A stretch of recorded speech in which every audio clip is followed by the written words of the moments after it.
What's happening, guys? Just want to give y'all a quick update on the Corvette cooling. I done a video on the Corvette a few months ago and the thing was running a little bit hot. We done a quick, easy, and cheap thermostat activation. It goes into the head. Go check this video out. I'll put the link of it up here. It was pretty easy and the car basically started cooling a little bit better, but it still was not the best. It would run, I had it set, I was trying to get it to run about 180 degrees. We changed the thermostat, put a 180 degree thermostat in it, had the electric fans coming on sooner, but it would still want to run like 200 to 210 degrees, and occasionally it would get up to 220. Now there's a lot of people that say that's fine with the Corvette, but it's a regular old small block Chevrolet, and from my experience, they don't really like to be that hot. So we put a new radiator in it and a new water pump on it. Let me show you the radiator we got, and this thing is working mints. Now today in North Carolina is the hottest day that we've had so far. It's almost 90 degrees, starting to cool off a little bit now, probably about 85, but we're gonna drive this thing around and we're gonna see if it stays cool. Our goal is about 180, 185 degrees. Let's see if it can happen. Let me show you the link to the radiator. It was a kind of a pain in the butt put in, but it wasn't too bad. Check this out. All right, so Kelly's in there. We bought this car to do like drag and drive and cruising stuff. But Kelly, is this like the midlife crisis vehicle for us, huh? It totally is. Maybe. We're just cruising the vet. They ain't got the top out of it. We just washed it. Pollen is bad. So we also put the little smog pump eliminator on it. So it's pretty cool. Done that, new water pump. And the aluminum radiator, you can see it kind of tucked down in there. This is a 2 or 3 core, I can't remember. But it was kind of a pain in the butt to put on. It wasn't terrible, but it took a little bit of time. You just got to take your time. Now we did use the lift over at Mike's garage, so that was helpful. We got this thing, it come with the radiator cap. It's like a probably 1.3 bar, what's that? 15, 16, 17, probably a 20-pound cap. I don't know if that's too high or not, but that's what we're using. A lot of things people ask, this was plug and play as far as the sensor here. This is the low coolant sensor. We also put a little zip tie on that just to make sure it stays in.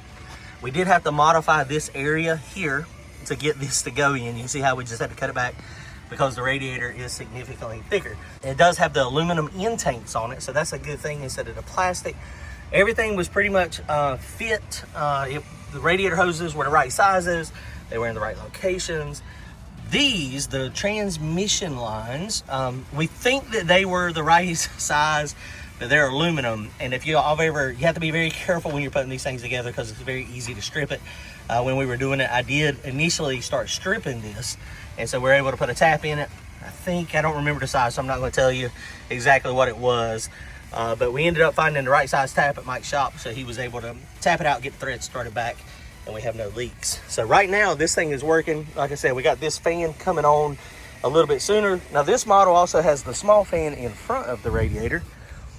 And in the other video, we talk about how we hot wired this thing. Essentially, we changed that sensor down there to where that comes on at a different temperature than the factory. So we want this thing to run as cool as possible. Let's go take it down the road, do a couple, we're gonna drive it probably 15, 20 miles. Warm day, windows down because the air conditioner is currently not charged and working. Let's see if this thing maintains 180, 185 degrees. Check it out.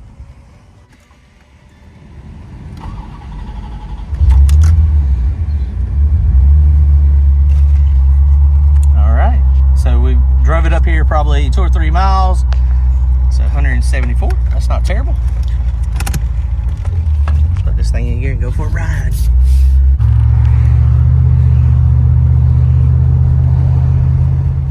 So I've been driving it a few minutes here. We're up at 188 degrees. That's a little warmer than what I was hoping it would run. Let's see if it cools back down as we get moving. Like I said, this is the warmest day that we've been out here with it. And I guess the real question is, how warm will it get when it's 100 degrees outside?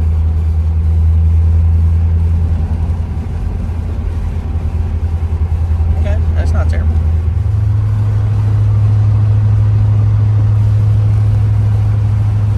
It's 185, cruising at 55, 60 miles an hour.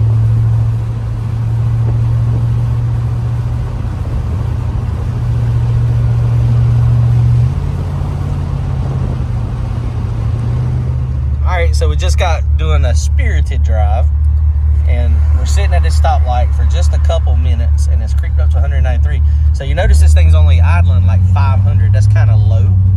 So I don't know if maybe if we could bring the RPM up a little bit, if that would help get it up to like maybe 700 RPM, because of course the higher the RPM is, the faster that water pump is turning.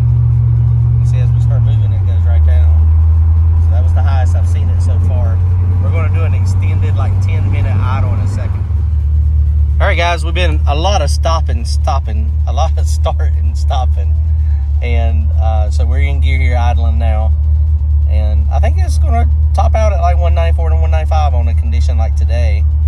So that maybe that'll be as high as it gets. We'll see as it continues to heat up. 185 I think is optimal.